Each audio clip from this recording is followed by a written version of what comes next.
వెంకటేశ్వరునితో సాన్నిహిత్యము లేదా వెంకటేశ్వరుని నిరంతరము మనసులో పెట్టుకుని ఉండేటటువంటి వారెవరో అటువంటి వారికి మీరు ఉపకారము చేయగలిగిన స్థితి ఎందు నిలబడుట అంటే ఆయనకి మీ వలన ఉపకారము కావాలని కోరుకున్నవాడు కాడు, కానీ మీరు ఇది మనం చేస్తే బాగుంటుంది అని మీ వలన ఒక్క చిన్న ఉపకారం ఆయన పొందాడనుకోండి, శ్రీ వెంకటేశ్వరుడు ఎంతో ప్రీతి పొందుతాడు అని స్కాంద పురాణం నిరూపణం చేస్తోంది.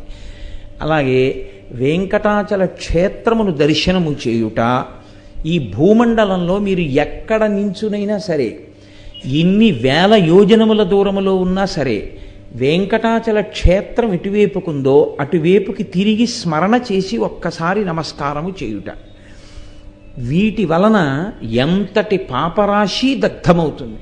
అంత తేలికగా దగ్ధం చెయ్యొచ్చా అంటే ఈశ్వరుడు దాని గురించి ప్రస్తావన చేస్తూ స్కందంలో ఒక విషయాన్ని చాలా గొప్పగా విపులీకరిస్తారు. కృతయుగంలో కొన్ని సంవత్సరముల పాటు చేసినటువంటి పుణ్యం త్రేతాయుగంలో అంతకన్నా తక్కువ వ్యవధిలో ఒక మాసంలో చేస్తే ఇస్తారు. ఒక మాసంలో చేసినటువంటి పుణ్యం ఒక రోజులో చేస్తే ఇస్తారు ద్వాపరయుగంలో.